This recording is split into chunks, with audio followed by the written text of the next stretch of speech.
इस वीडियो में हम देखेंगे क्लोज टेस्ट के ऊपर आधारित एक प्रॉब्लम जो कि ई कॉमर्स बेस्ड आपका पैसेज है। उस पे क्या कुछ क्वेश्चंस आपसे पूछे गए हैं क्लोज टेस्ट में, ये हम समझने का प्रयास करेंगे। और ई कॉमर्स रिलेटेड अगर पैसेजेस आते हैं तो उनको कैसे हम सॉल्व करते हैं, ये सब हम यहाँ पे देखेंगे। तो चलिए स्टार्ट करते हैं आज की वीडियो।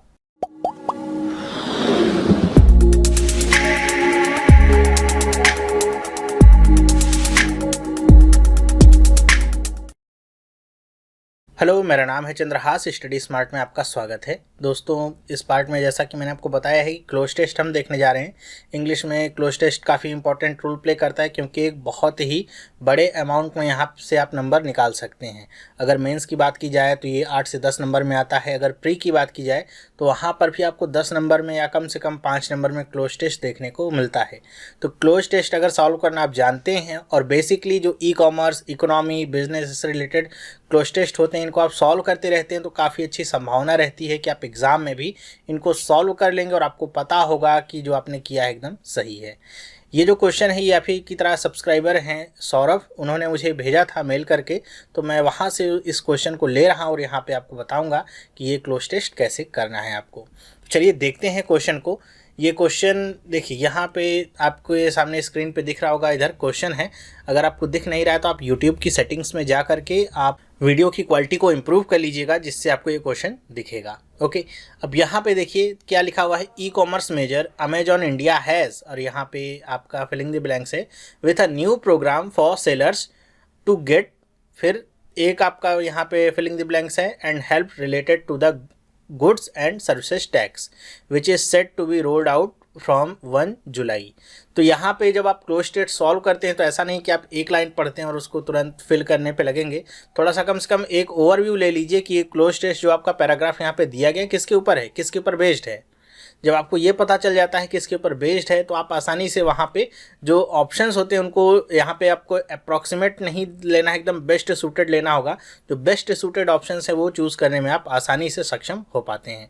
तो अगर आपको अब ये पता चल गया कि ये आपका अमेजॉन इंडिया के बारे में है और यहाँ पे जीएसटी की बात हो रही है, अब आप जब आगे पढ़ेंगे तो आपके लिए बड़ी आसानी होगी और यहाँ पे फिल करना बड़ा आसान होगा गैप्स को।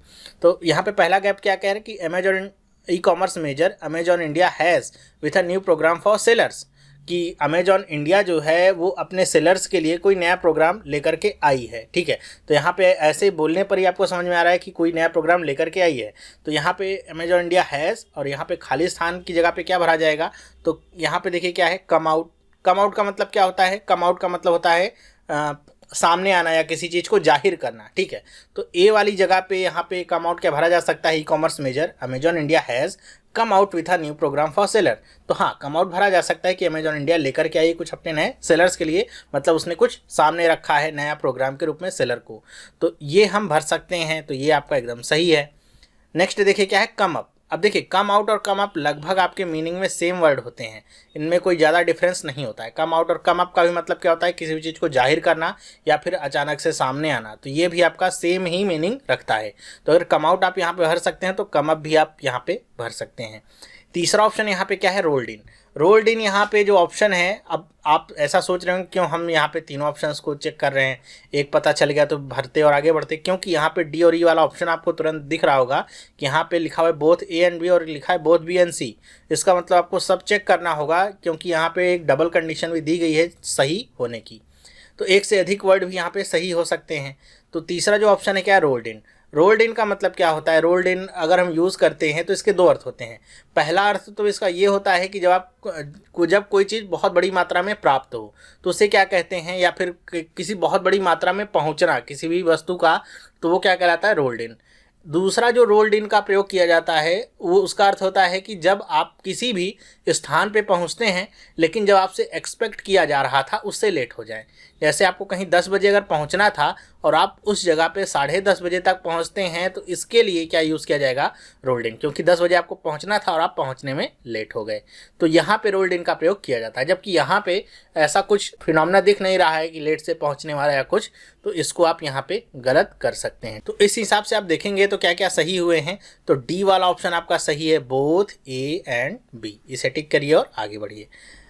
नेक्स्ट हम पढ़ते हैं आगे। यहाँ पे ये तो पता चल गया कि अमेजॉन इंडिया लेकर के आई है कुछ नया प्रोग्राम अपने सेलर्स के लिए। ध्यान रखिए, जब भी क्लोज टेस्ट पढ़िए आप या फिल करते रहिए। जो पीछे की स्टोरी है जो आप पढ़ रहे हैं उसका लिंक आपके दिमाग में जरूर रहना चाहिए कि आप क्या कहानी से होकर के गुजरे हैं। कई बार ऐसा होता है कि कई बार आप ए वाला ऑप्शन मान लीजिए गलत आपने लगा दिया है, फिर आपको आगे जाके पता चल पाता है कि अरे हमने तो गलत सोच करके आगे इसको लगा दिया था, तो आप उसको सही कर सकते हैं। लेकिन अगर आप ऐसे सोचेंगे कि एक लाइन पढ़ करके भरते रहेंगे तो काम नहीं चल पाएगा। तो आगे बढ़ते हैं। यहाँ पे नेक्स्ट जो ऑप्शन है वो क्या है, लिखा हुआ है new programme for sellers to get, और फिर यहाँ पे खाली स्थान है and help related to the goods and services tax. तो यहाँ पे देखिए क्या help related to the goods and services tax के बारे में बात हो रही है। मतलब एक पॉजिटिव सेंस का शब्द आपका बन रहा है कि सेलर्स की हेल्प की जा रही है गुड्स एंड सर्विसेज टैक्स में, जो कि कह रहे हैं कि ये आपका 1 जुलाई से आपका लागू हो जाएगा। रोल्ड आउट का मतलब क्या होता है, जैसे किसी भी चीज़ को जारी करना, तो वो क्या हो जाएगा, रोल्ड आउट। जैसे आप लोग के मोबाइल में आते होंगे सॉफ्टवेयर के नए नए अपडेट्स, तो उसको क्या कहते हैं कि नए अपडेट्स रोल्ड आउट हो गए, मतलब जारी कर दिए गए, आपके मोबाइल में पहुंच रहे होंगे। तो यही बात यहाँ पे हो रही है। तो ये आपको यहाँ पे पॉजिटिविटी समझ में आती है। तो बी वाले ऑप्शन की जगह पे आप क्या भर सकते हैं, तो ऑप्शंस को देखिए क्या है, डिस्क्रिमिनेशन, कि ये जो नया प्रोग्राम लेकर के आ रही हो क्या सेलर्स को इससे क्या प्राप्त होगा, डिस्क्रिमिनेशन मतलब कोई भेदभाव प्राप्त होगा, नहीं, नेगेटिव शब्द है, नहीं। प्रिसीजन, किसी तरह का प्रिसीजन प्राप्त हो सकता है। प्रिसीजन का मतलब क्या कह सकते हैं, एकदम सटीकता, एकदम एकदम क्या कह सकते हैं कि जिसमें कोई भी कमी ना हो। ओके, तो प्रिसीजन यहाँ पे क्या प्राप्त होगा जीएसटी को लेकर के, तो ऐसा कुछ आपको शब्द नहीं मिल रहा है जहाँ पे किसी कैलकुलेशन की बात हो रही हो जो आप प्रिसीजन यहाँ पे समझाने के प्रयास कर रहे हैं। तो इसको आप कह भी सकते हैं, नहीं भी। 1 मिनट थोड़ा वेट करिए और आगे ऑप्शंस को चेक करिए। सी वाला ऑप्शन क्या है, जजमेंट, तो इससे क्या सेलर्स को कोई जजमेंट मिलने वाला है, तो नहीं, जजमेंट नहीं मिलेगा। डी वाला ऑप्शन देखिए क्या है, डी वाला ऑप्शन क्या कहता है, इनसाइट्स। तो इनसाइट्स का मतलब क्या होता है, इनसाइट का मतलब अगर हिंदी में शुद्ध अर्थ देखें तो वो होता है अंतर्दृष्टि। अंतर्दृष्टि, या फिर अगर इसका एक्सटेंशन में बताऊं कि इसका भी मतलब क्या होगा, तो किसी भी चीज़ के इनसाइट का मतलब होता है उसके बारे में डीप नॉलेज होना, मतलब ए टू जेड सब कुछ आपको पता हो, तो वो क्या कहलाता है, उसका इनसाइट। कई बार अगर आप देखते होंगे वेबसाइट्स पे तो वहाँ पे कुछ टॉपिक्स के बारे में लिखा रहता है कि इनसाइट जानिए इसका, तो इनसाइट का मतलब क्या होगा कि जो टॉपिक या वहाँ पे लिखा है उसके बारे में ए टू जेड बताया जाएगा। जैसे किसी प्रॉब्लम के बारे में लिखा होगा कि ऐसी प्रॉब्लम हुई है, तो उसके पीछे की हिस्ट्री बताएंगे कि ये प्रॉब्लम क्यों हुई, कहाँ से स्टार्ट हुई, फिर क्या हुआ, तो क्या होता है, इनसाइट्स। इनसाइट अगर आपको पता है तो आपके लिए बहुत ही आसान होता है किसी भी चीज़ को समझना, जानना, हर एक वस्तु को, ठीक है। तो यहाँ पे अगर इसको देखें कि with a new programme for seller to get insights, तो इनसाइट किसके बारे में होगा, गुड्स एंड सर्विसेज टैक्स के बारे में। क्यों, क्योंकि ये नया टैक्स है, लोग अभी परिचित नहीं हैं। आप सबको पता है कि अब लागू होगा, फिर धीरे धीरे लोग इस पर प्रैक्टिस करेंगे तो लोगों को थोड़ा समझ में आएगा। अभी सब लोगों के लिए क्या है, एकदम नया है। तो जिनको जानकारी नहीं है, वो इससे फेमिलियर नहीं है, तो इसके बारे में समझ नहीं सकते कैसे इसमें कैलकुलेशन करनी है, कैसे क्या करना है। पहले के जो टैक्सेस है वो सारे समाप्त होकर सब जीएसटी में कन्वर्ट हो गए हैं। तो यहाँ पे अगर आप इनसाइट भरते हैं तो ये मेरे ख्याल से आपके लिए मोस्ट अप्रोप्रिएट होगा, क्योंकि सेलर्स को क्या मिलेगा इस नए प्रोग्राम से, इनसाइट मिलेगा, मतलब डीप नॉलेज मिलेगी। बाहर की नॉलेज तो सबको पता है जीएसटी क्या है, ये टैक्स है, वो टैक्स है, लेकिन जो सेलर्स होंगे उनको पता होना चाहिए कि अब कैसे उनको टैक्स देना है या फिर कलेक्ट करना है। तो यहाँ पे इनसाइट आप भरेंगे तो ये आपका सही होगा। अब बात करते हैं बी वाले ऑप्शन के लिए, क्या वो सही हो सकता है। तो बी वाला ऑप्शन यहाँ पे प्रिसीजन के बारे में बता रहा था, जो कि कैलकुलेशन अगर करते हैं वहाँ पे अगर बात की जाती कि एक्यूरेट एकदम कैलकुलेशन होगी, कोई गलती नहीं होती, तब हम बी को कह सकते थे। यहाँ पे ऐसी कोई बात नहीं, तो आप इसको काट सकते हैं। डी वाला ऑप्शन आपके लिए सही है। ओके, आगे पढ़ते हैं। यहाँ पे पैराग्राफ हम सी वाला चलते हैं, आगे पैराग्राफ पढ़ते हैं। इसको क्या नाम दिया है, called the A to Z guide, A to Z GST guide, मतलब इस प्रोग्राम को नाम दिया गया है A to Z GST guide. अब यहाँ से भी आप समझ सकते हैं कि A to Z GST guide दिया गया था, तो जो आपने इनसाइट भरा था वो कैसे सही है। वही मैंने आपको बताया था कि इनसाइट का मतलब क्या होता है, जब आपको डीप नॉलेज हो। तो ए टू जेड जीएसटी गाइड का भी मतलब क्या होगा कि उसमें कोई भी चीज़ छोड़ी नहीं जाएगी, वो कोई भी ऐसा नहीं होगा कि पॉइंट को मिस कर देंगे या कहेंगे अनइम्पॉर्टेंट है, नहीं बताएंगे, वो सब कुछ बताएंगे जो भी वहाँ पर लागू होगा जीएसटी में। फिर आगे पढ़ते हैं, द प्रोग्राम इन इट्स, फिर यहाँ पे क्या लिखा है, खाली स्थान है, phase has already helped train over 5,000 sellers on the Amazon platform to get ready for the GST। कह रहे हैं कि ये जो प्रोग्राम है ये क्या है, इन इट्स कौन से फेज़ में है। पहला ऑप्शन कहता है पायलट फेज़। तो पायलट फेज़ क्या सही है, आपने तो बहुत बार सुना होगा पायलट फेज़ प्रोग्राम्स के बारे में। गवर्नमेंट ऑफ इंडिया के भी कई प्रोग्राम्स आते हैं, या कई सारे प्रोजेक्ट भी होते हैं जिनको पायलट प्रोजेक्ट कहा जाता है। तो उसका मतलब क्या होता है पायलट प्रोजेक्ट का, एक तो पायलट का मतलब क्या होता है, वो ड्राइवर को कहते हैं जो कि आपका हवाई जहाज़ उड़ाता है, वो व्यक्ति जो हवाई जहाज़ उड़ाए। लेकिन दूसरा पायलट का मतलब क्या होता है कि जब किसी बड़े प्रोग्राम को या बड़े प्रोजेक्ट को किसी छोटे ग्रुप में लॉन्च करके उसके बारे में उसकी फिजिबिलिटी या फिर इफ़िशियंसी चेक की जाए, तो उसको क्या कहते हैं, पायलट फेज कहते हैं। ठीक है, और यहाँ पे आगे पढ़ रहे हैं तो आपको यही समझ में आ रहा है कि ये जो प्रोग्राम है इसने पहले ही, ये जो नया प्रोग्राम है A to Z GST guide, इसने पहले ही 5000 सेलर्स को लगभग ट्रेंड कर चुका है ये अमेजॉन अपने प्लेटफॉर्म पे GST के बारे में बताने को लेकर के। तो इसका मतलब क्या है कि ये जो नया प्रोग्राम लॉन्च हो रहा है इसको पहले ही 5000 लोगों के ऊपर इसे टेस्ट किया जा चुका है। तो यहाँ पे अगर पायलट फेज इसका इस्तेमाल करेंगे शब्द का तो एकदम सही होगा। अब देखिए पायलट फेज का अगर आपको मतलब पता होता तो बड़े आसानी से आप इसको टिक कर सकते थे। ठीक है, फिर आगे देखते हैं, यहाँ पे एक option both A and D का भी है। तो यहाँ पे A एंड D, यहाँ पे तो D वाली जगह पे तो यही आ गया है। तो ये मेरे ख्याल से कुछ ऑप्शंस के ऊपर नीचे हुए होंगे। चलिए और सारे ऑप्शंस देख लेते हैं। B क्या है, प्लान्ड। प्लान्ड का मतलब क्या होता है, प्लान्ड का मतलब तो एक जनरल सेंस हो जाता है कि जिस चीज़ की आपने प्लानिंग की हो। तो प्लान्ड फेज अगर कहेंगे कि programme in its planned phase has already helped trained over 5000, तो ये पायलट के आगे बहुत ही कमज़ोर शब्द हो जाएगा, मोस्ट सुटेबल यही रहेगा, तो प्लान्ड तो नहीं हो सकता। इफ़िशियंट फेज़ तो आप किसी प्रोग्राम के बारे में इस तरह नहीं कह सकते हैं, क्योंकि आपको आगे पता है इफ़िशियंट फेज़ का मतलब यहाँ पे किसी, मतलब ऐसा नहीं कि 5000 लोगों का टेस्ट लिया गया तो उसमें से 4999 लोग पास हुए हैं, तो ये बहुत ही ज़्यादा एफिशिएंट था। तो यहाँ पे किसी टेस्ट के बारे में तो बात हो नहीं रही है, तो ये वाला भी आपका गलत हो जाएगा। ई वाला भी पढ़ लीजिए, क्या है, डोरमेंट। डोरमेंट का मतलब क्या होता है, निष्क्रिय या बहुत ही ज़्यादा सुस्त। तो यहाँ पे सुस्त फेज़ के बारे में बात नहीं हो रही है।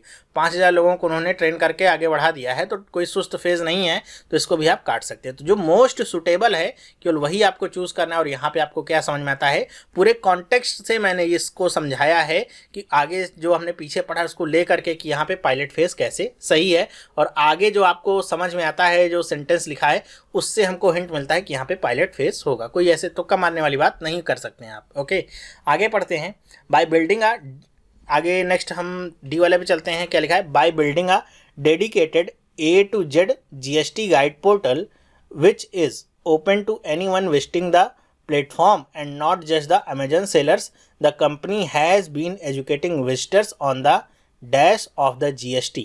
अब क्या कह रहे हैं कि ये जो आपकी A to Z GST guide है एक तरह का पोर्टल है जो सबके लिए ओपन है। केवल अमेजन के जो सेलर्स हैं जो उस पर सामान बेच रहे हैं उनके लिए ही नहीं, कोई भी जाकर के इस पोर्टल पे GST के बारे में जानकारी ले सकता है। और यहाँ पे यही बता रहे हैं कि the company has been educating visitors on the, अब यहाँ पे डी वाले ऑप्शन में ऑफ द GST, मतलब GST के किस चीज़ के बारे में जो विजिटर्स हैं उनको एजुकेट कर रही है कंपनी। तो पहला ऑप्शन क्या कहता है, नुएंस।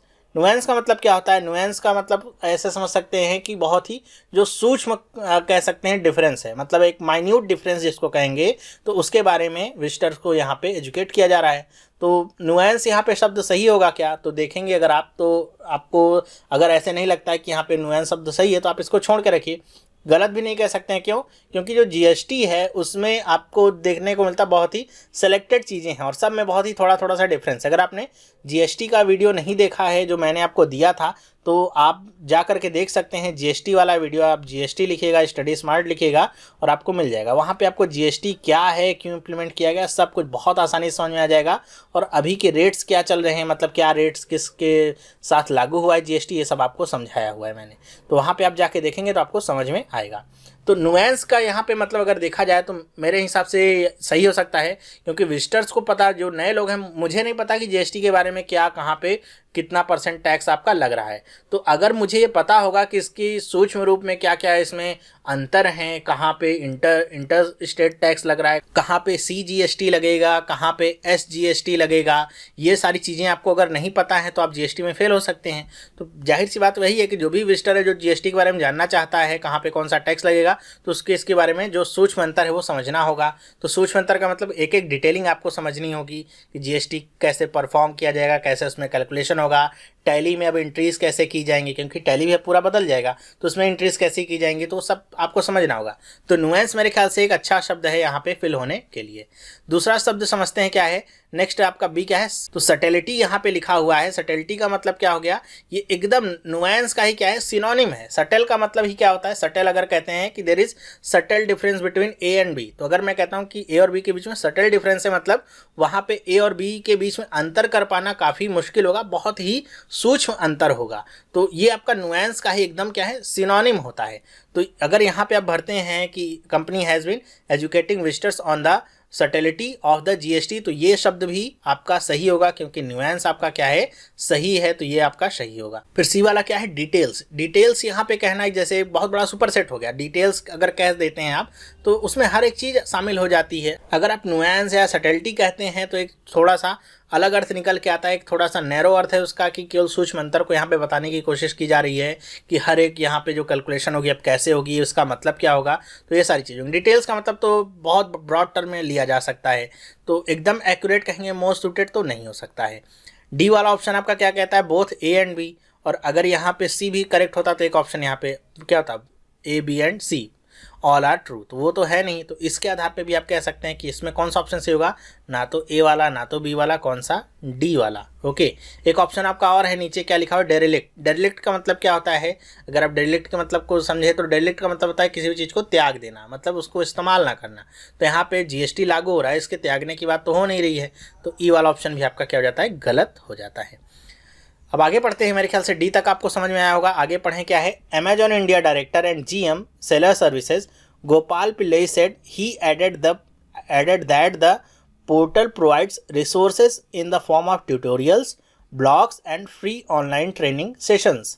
मतलब बता रहे हैं कि जो अमेजॉन इंडिया के डायरेक्टर और जीएम है सेलर सर्विसेज के, गोपाल पिल्लई, वो कह रहे हैं कि उन्होंने आगे बताया कि वो जो पोर्टल पे रिसोर्सेज प्रोवाइड करें वो किस फॉर्म में है, ट्यूटोरियल्स के फॉर्म में है, जैसे आप अभी पढ़ रहे हैं, ब्लॉग्स के फॉर्म में होंगे मतलब रिटन फॉर्म में होंगे, फ्री ऑनलाइन ट्रेनिंग सेशंस के बारे में, मतलब कोई एक्सपर्ट होंगे जो ऑनलाइन सेशन लेंगे जिसमें आप बैठ करके आसानी से अपने घर पे ही सीख सकते हैं जीएसटी के बारे में।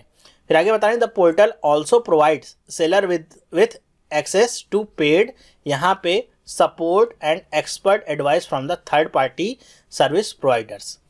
कह रहे हैं कि उन्होंने आगे क्या बताया कि पोर्टल के बारे में, कि पोर्टल से आपको क्या मिल सकता है, सेलर जो भी सेलर होंगे वो उनको क्या दे सकते हैं, एक पेड, कैसा सपोर्ट उनको पेड मिलेगा, मोरल सपोर्ट क्या पेड मिलता है, नहीं, फाइनेंशियल सपोर्ट पेड होता है, नहीं।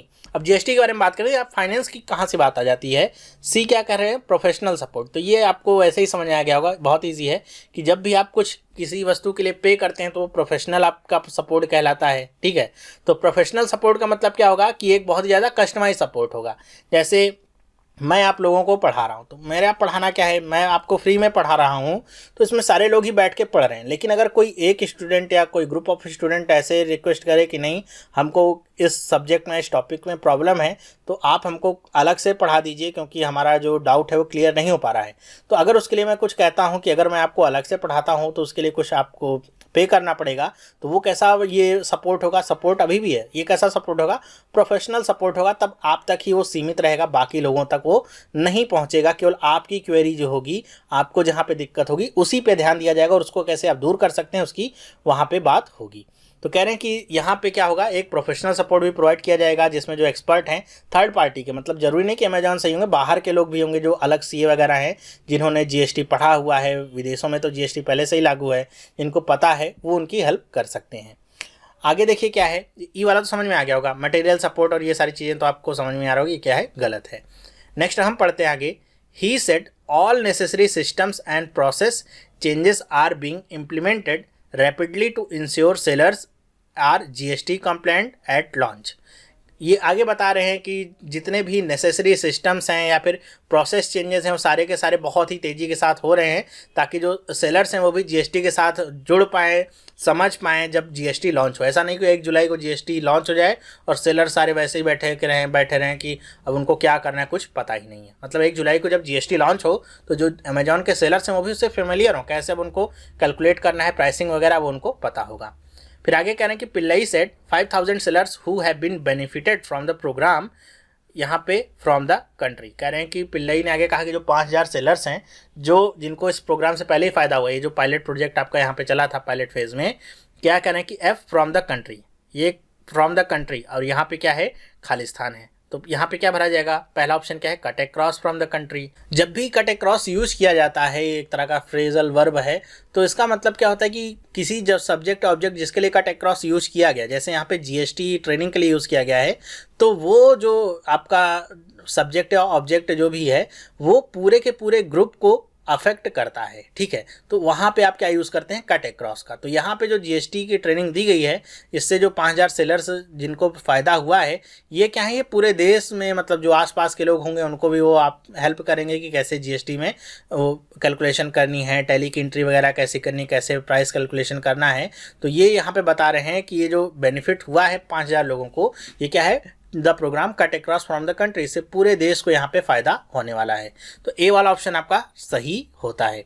आगे भी पढ़ लीजिए, क्या है, कट आउट। कट आउट का मतलब क्या होता है, कट आउट का मतलब होता है किसी भी चीज़ के ऑपरेशन को बंद कर देना, ठीक है। तो यहाँ पे बंद होने की तो बात हो ही नहीं रही है कि जो सेलर 5000 थे उन्होंने क्या अपना काम धंधा बंद कर दिया है, नहीं, गलत है। कट इन का मतलब क्या होता है, ये भी फ्रेज वर्ब है, जिसका मतलब क्या होगा कि जब भी दो व्यक्ति बात कर रहे हो और बीच में आके कोई उनकी बात को रोक दे, काट दे, ठीक है, तो उसे कहा जाता है कट इन। तो यहाँ पे ऐसी कोई बात नहीं हो रही तो आप इसे गलत कर सकते हैं। कट फ्रॉम का मतलब क्या होता है, किसी चीज़ से अलग करना। तो यहाँ पे अलग भी कुछ नहीं हो रहा है, तो ये भी आपका गलत है, मतलब देश से कुछ अलग नहीं हो रहा है, तो ये भी आप गलत कह सकते हैं। और ई वाला ऑप्शन सी एंड डी जो कह रहा है बहुत, ये तो गलत होगा ही होगा। तो ए वाला ऑप्शन ही आपका सही होगा, अगर आपको इस फ्रेजल वर्ब का मतलब पता है तो। अगर आपको किसी भी यहाँ पे फिलिंग द ब्लैंक्स में प्रॉब्लम होती है, कन्फ्यूज़न होती है, तो आप उसे छोड़ सकते हैं, ठीक है, उसे आप स्किप कर दीजिए। गलत जरूरी नहीं कि सारे आप फिलिंग द ब्लैंक्स भरिए ही, जिसमें आपको समझ में आता है नहीं पता है मुझे, तो आप उसे स्किप करिए ताकि आप नेगेटिव मार्किंग से बच सकें, ठीक है। आगे पढ़ते हैं। नेक्स्ट आपका क्या है, शायद एक ही अब खाली स्थान है कि while e commerce companies like Amazon, Flipkart and Snapdeal have the GST as a game changer, they have raised concern regarding tax collection at source. तो इसका मतलब क्या है कि बता रहे हैं कि वाइल ई कॉमर्स कंपनीज, मतलब जो ई कॉमर्स कंपनीज़ हैं अमेजॉन, फ्लिपकार्ट एंड स्नैपडील, उन्होंने क्या किया है, the GST as a game changer, कि जीएसटी को गेम चेंजर के तौर पे माना है। तो यहाँ पे जी की जगह पे क्या होगा, स्नैपडील हैव, और यहाँ पे जी की जगह पे क्या होगा, रेटिफाइड। रेटिफाइड का मतलब क्या होता है, किसी भी चीज़ की अनुमति प्रदान करना। तो अमेजॉन और फ्लिपकार्ट और स्नैपडील इस स्थिति में नहीं है कि वो जीएसटी को अनुमति प्रदान करें, ठीक है, तो आप इसे गलत कर सकते हैं। दूसरा प्लेस क्या है यहाँ पे, एल्यूडेड, कि स्नैपडील हैव एल्यूडेड। तो एल्यूड का मतलब क्या होता है, एल्यूड का मतलब होता है किसी भी चीज़ की तरफ इशारा करना, संकेत करना या फिर सूचना देना। तो यहाँ पे स्नैपडील और फ्लिपकार्ट की जीएसटी के बारे में कोई सूचना नहीं दे रहे हैं किस तरह की कि ये कोई गेम चेंजर है, ठीक है, मतलब ऐसा नहीं है कि किसी को सूचित कर रहे हैं, तो इसको भी आप गलत कर सकते हैं। फिर क्या है, डिमर्ड। डिमर्ड का मतलब क्या होगा, तो डिमर्ड का मतलब होता है किसी भी चीज़ पे शंका करना या फिर ऐसा संदेह दिखाना। तो ये संदेह भी यहाँ पे करेक्ट नहीं होगा कि वो उस पर संदेह कर रहे हैं कि एज अ गेम चेंजर है, ठीक है, तो ये गलत होगा। क्रिटिसाइज तो करने की कंडीशन में होते ही नहीं है, तो क्रिटिसाइज़ करेंगे तो इसको गेम चेंजर कैसे कह सकते हैं, तो ये भी गलत है। ई वाला ऑप्शन क्या है, हेल्ड। हेल्ड का मतलब क्या होता है, स्वागत करना। तो यही यहाँ पे मेरे ख्याल से सही होगा कि इन्होंने क्या किया है, देखिए सेंटेंस पढ़ी, यहाँ पे क्या कहा जा रहा है, अपोजिशन है, कि एक तरफ तो ये कह रहे हैं कि वाइल का इस्तेमाल जब हुआ है तो क्या है, अपोजिशन कह रहा है, ठीक है, कि ई कॉमर्स कंपनीज जो हैं, जो अमेजॉन, फ्लिपकार्ट और स्नैपडील है, एक तरफ तो स्वागत कर रही हैं कि जीएसटी क्या है, गेम चेंजर साबित हो सकता है, दूसरी तरफ उन्होंने कंसर्न भी अपना उठाया, मतलब इस चीज़ पे चिंता भी व्यक्त की है, किस चीज़ पे, tax collection at a source, ये कैसे संभव होगा या इसमें क्या चीज़ें शामिल होंगी, कैसे होगा, इस पे उन्होंने थोड़ा सा अपनी शंका भी जताई है। आगे इसमें मतलब टैक्स कलेक्शन एट सोर्स में इन लोगों की चिंताएं क्या थी कि जो भी सेलर्स हैं शायद उनको कुछ पहले से ही टैक्स डिपॉजिट करना पड़ता था, और इस वजह से मतलब ये जो ई कॉमर्स कंपनियां हैं उनका कहना है कि इस वजह से साल भर में लगभग 400 करोड़ रुपए फंसे रह जाएंगे जो भी सेलर्स के द्वारा दिया जाएगा। तो ये थोड़ा सा प्रॉब्लम वाली बात है, तो इसको लेकर के थोड़ा सा इनको चिंता है। ये सारी बातें इसमें लिखी नहीं गई हैं, ये जो tax collection at a source वाली ये सारी चीज़ें हो रही थी तो पढ़ने में आया था।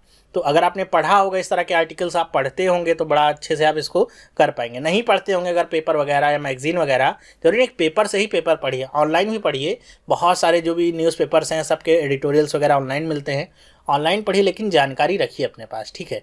तो यहाँ पे कौन सा होगा, ई वाला होगा इसका एकदम करेक्ट आंसर। मेरे ख्याल से आपको ये समझ में आ गया होगा।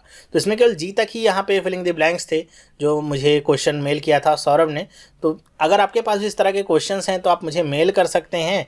बस ये ध्यान रखिएगा, अगर आप कोई पिक्चर मेल कर रहे हैं तो साफ़ सुथरी हो, दिख रही हो, वरना आप मुझे टेक्स्ट के रूप में मेल करेंगे तो मेरे लिए बड़ा अच्छा रहता है, ठीक है। ये वीडियो आपको कैसा लगा, समझ में आया कि नहीं, कैसे हम सारे गैप्स को फिल करते हैं, क्या चीज़ें ध्यान में रखनी है, जैसे आपको एक कॉन्टेक्स्ट ध्यान में रखना है, थीम क्या है पैराग्राफ की, पॉजिटिव है नेगेटिव है, किस बारे में बात हो रही है, और जो पीछे आप करते आ रहे हैं उसको ज़रूर याद रखिए कि पीछे आपने क्या किया है, पीछे के जो पैराग्राफ उनका मतलब क्या है। कुछ लोगों को देखा है मैंने, केवल वो फिलिंग द ब्लैंक्स को ही देखते हैं, यहाँ पे देखेंगे फिर यहाँ पे देखेंगे फिर आ जाएंगे यहाँ पे, बीच का ये जो है इसको छोड़ देंगे। फिर इससे क्या होता है कि आप आगे जो बात कही जा रही है उसको आप आसानी से समझ नहीं पाते हैं और इसमें टाइम ज़्यादा लगता है और गलत होने के चांसेस भी ज़्यादा होते हैं, ठीक है। तो अगर आपको ये वीडियो पसंद आया है तो आप मुझे कमेंट करके बताइएगा, और आपके पास भी इस तरह के अगर हैं प्रॉब्लम्स तो आप मुझे मेल कर सकते हैं, जिससे मैं उनके ऊपर भी वीडियो बना सकता हूं। अगर आपको ये वीडियो बहुत पसंद आया तो आप इसे लाइक करना ना भूलें, क्योंकि आपके लाइक से मुझे बहुत ज़्यादा मोरल सपोर्ट मिलता है, जिससे मैं और आगे आपके लिए वीडियोस बनाता रहता हूं। और शेयर करिए इसे अपने दोस्तों के साथ, जिससे उनको भी ये सारी जो प्रॉब्लम्स है ये समझ में आ सकें। अगर आपने अभी तक हमारा टेलीग्राम ग्रुप ज्वाइन नहीं किया है तो टेलीग्राम ग्रुप ज्वाइन कर लीजिए, जिसका लिंक आपको डिस्क्रिप्शन बॉक्स में मिल जाएगा, जिससे आपको जो भी वीडियोज़ हैं वो सब आपको तुरंत वहीं पर नोटिफाई मैं करता रहूँगा। ओके, तो ये वीडियो देखने के लिए आपका बहुत बहुत धन्यवाद। अगर आप इस चैनल पर नए हैं, पहली बार इस वीडियो को देख रहे हैं, तो चैनल को सब्सक्राइब करना ना भूलें, जिससे इस तरह की वीडियोस आपको मिलती रहेंगी और आपकी जो प्रिपरेशन है बहुत अच्छी होती रहेगी। सब्सक्राइब करने के बाद बेल आइकन को दबाना मत भूलिएगा, जिससे आपको तुरंत की तुरंत नोटिफिकेशन मिलती रहे, कोई भी वीडियो आपकी मिस ना हो। तो हम मिलेंगे नेक्स्ट वीडियो में, तब तक के लिए have a nice day and bye.